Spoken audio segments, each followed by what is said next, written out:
আচ্ছা ঠিক আছে, আজকে আমরা নেটলিফাইতে কিভাবে আমাদের সাইটটাকে হোস্ট করতে পারি সেই বিষয়টা দেখব। আর এখানে একটা বিষয় আপনাদেরকে বলে দিই, এটা কিন্তু অনলি এইচটিএমএল টেমপ্লেট, এটা কিন্তু অন্য কোনো ওয়ার্ডপ্রেস সাইট বলেন, রিয়াক্ট বলেন, লারাভেল বলেন, ইত্যাদি ইত্যাদি ওই ধরনের কোনো সাইট কিন্তু হোস্ট করা আমি এখনও দেখাইনি, তবে ফিউচার ইনশাল্লাহ দেখাবো আমাদের সাথে থাকলেই। ঠিক আছে, ওকে ফাইন, তাহলে আমরা নেটলিফাইতে চলে যাব। আমি নেটলিফাইতে অলরেডি নেটলিফাইয়ের ওয়েবসাইটে চলে এসেছি। আপনারা জাস্ট গুগলে লিখবেন যে netlify.com, এই যে এক্স্যাক্টলি বানানটা দেখে রাখেন। হ্যাঁ, গুগলে লিখলেই এই অফিসিয়াল ওয়েবসাইটে চলে আসবেন। এখানে আসার পর যে কাজটা করবেন, প্রথমে একটা অ্যাকাউন্ট ক্রিয়েট করবেন, যা খুবই খুবই ইজি। এটা যদি দেখাতে হয় তাহলে আর আপনার অনলাইনে কাজ করার লাগবে না, কারণ রাগ করেন না প্লিজ, কারণ এইটুক বেসিক বিষয় আপনাদেরকে অবশ্যই নিজেকে মাথা খাটিয়ে করতে হবে, আদারওয়াইজ কিন্তু হবে না। ঠিক আছে, ওকে, বাদ বাকি স্টেপগুলো একটু কমপ্লিকেটেড বিষয়, আমরা সেইগুলো দেখিয়ে দিই বা দেখাবো।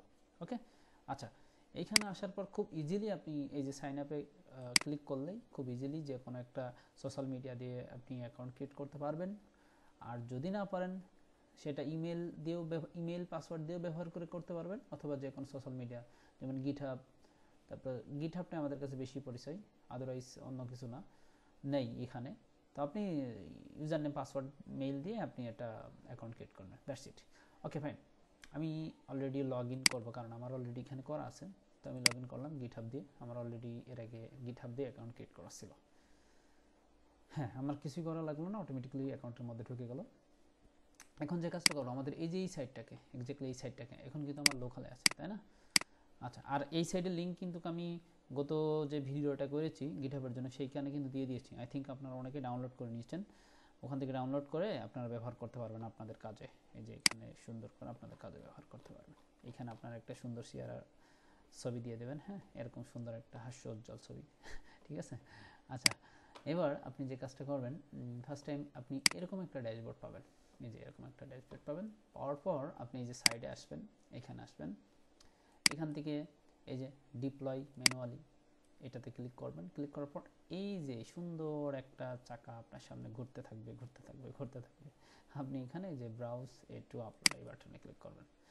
করার পর ফোল্ডার কোনো জিপ টিপ কিছুই করা লাগবে না, যেই ফোল্ডার থাকবে প্রাইমারি ফোল্ডারের ভিতরে, আই মিন সাব ফোল্ডার না। আমি বিষয়টা একটু দেখাই, যেমন আমার এই যে ফাইলগুলো, মূল ফাইলগুলো, এইচটিএমএল যে ফাইলগুলো, এই ফাইলগুলো কিন্তু আমার কিসের মধ্যে আছে, ইউটিউব নামে একটা ফোল্ডার আছে। আমি এই ফোল্ডারটাকে ধরেই আমি আপলোড করে দেবো, এতটুকুই কাজ।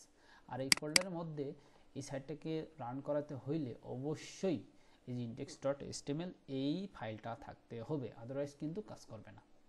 ঠিক আছে, index.html আপনি যদি নর্মালি নিজে নিজে সাইট করেন এই ফাইল বাদে, ফর এক্সাম্পল আপনি একটা সাইট ডিজাইন করছেন আপনার পার্সোনাল পোর্টফোলিওর জন্য, তো আপনি চাইছেন মাতব্বারি করে আপনি index.html দিলেন না, এখানে আপনার নাম abul.html দিলেন, তখন কিন্তু এখানে আর কাজ করবে না। অবশ্যই আপনাকে ওই আবুল কেটে দিয়ে আপনার index.htmlটা দিতে হবে। এই বিষয়টা একটু মাথায় রাখবেন। ওকে, আচ্ছা, যাই হোক, ইম্পর্টেন্ট বিষয়টা বলে দিলাম, এগুলো আপনি খেয়াল রাখবেন। এবার আপনি যে কাজটা করবেন, এই বাটনটাতে ক্লিক করবেন। ক্লিক করার পর ওই যে বললাম প্রাইমারি রুট ফাইলে চলে যেতে হবে। আই মিন আমি এই যে এটা ধরলাম, এখানে ক্লিক করলাম, যখন আমার এই যে নামটা চলে আসলো আমি জাস্ট এই আপলোড বাটনে ক্লিক করলাম। তারপর এখানে আমাকে কনফার্মেশন দিতে বলছে যে আর ইউ শিওর, হ্যাঁ শিওর। ওকে, একটু ওয়েট করতে হবে, তারা আপলোড এখানে নিচ্ছে, প্রসেসিং চলতেছে। কিছুক্ষণ পরে এই যে হয়ে গেল, খুব দ্রুতই হয়ে গেল। দেখেন এখানে কিছুই করা লাগেনি, মানে গিটহাবের থেকে সুপার ইজি এই প্রসেসটা। এখানে আমি যদি এই ইউআরএলটাতে ক্লিক করি তাহলে দেখেন আমাকে একটা সাইট দিয়ে দিল। এটা হচ্ছে যে আমার লোকাল সাইট, আই মিন আমার পিসি থেকে এটা রান হচ্ছে। এখন দেখেন এটা আমার অনলাইন থেকে রান হচ্ছে, দেখছেন? ওকে, সুন্দর না? অনেক সুন্দর একটা সিস্টেম, দ্যাটস ইট। এবার আমরা চাইলে এই ডোমেনটাকে কাস্টমাইজ করতে পারি, যেটা আমরা গিটহাবে করছিলাম না।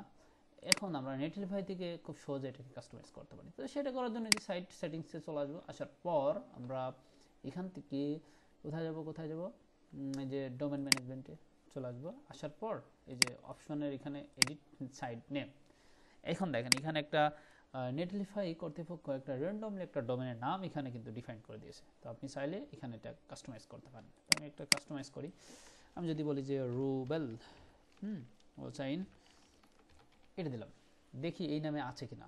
অনেক সময় এই নামে থাকে না, না থাকলে এখানে আমার লাল সিগন্যাল দিবে। আমি যদি দিই এখানে, ওকে ফাইন, এই নামে আছে। আচ্ছা, এই যে রুবেল হোসেন নামে এই যে আমার ছোট্ট একটা ডোমেন এখানে হয়ে গেল, আমি সুন্দর হয়ে এটাকে কাস্টমাইজ করে দিতে পারলাম, তাই না? ওকে, এটাকে আমি যে কোনো জায়গায় আমি এটাকে শেয়ার করতে পারবো, এই দেখুন খুব সহজে কিন্তু আমরা এটাকে শেয়ার করতে পারবো, দেখছেন? যে কোনো জায়গায় যে কোনোভাবে। খুবই ছোট্ট একটা টিউটোরিয়াল এবং খুবই ইনফরমেটিভ টিউটোরিয়ালটা, আই থিঙ্ক আপনারা বুঝতেই পারছেন, খুব সহজে এই কাজটা করে ফেলতে পারবেন আপনাদের পার্সোনাল কাজের জন্য। সো ওকে ফাইন, করে ফেলেন, আর করে অবশ্যই ভিডিও ডিসক্রিপশনে লিঙ্কটা দিয়ে দেবেন যে হ্যাঁ আমি করেছি ভাই, এই যে দেখেন আমরা আপনার পোর্টফোলিও দেখব, ইভেন আপনারটা অন্য কেউ দেখবে, অন্য জনেরটা আপনি দেখবেন। তো ভালো থাকেন, বেস্ট অফ লাক। নেক্সট ক্লাসে আমরা অন্য কোনো একটা বিষয় নিয়ে অবশ্যই আপনাদেরকে ভালো কিছু দেখানোর চেষ্টা করবো। আসসালামু আলাইকুম আ রহমতুল্লাহ।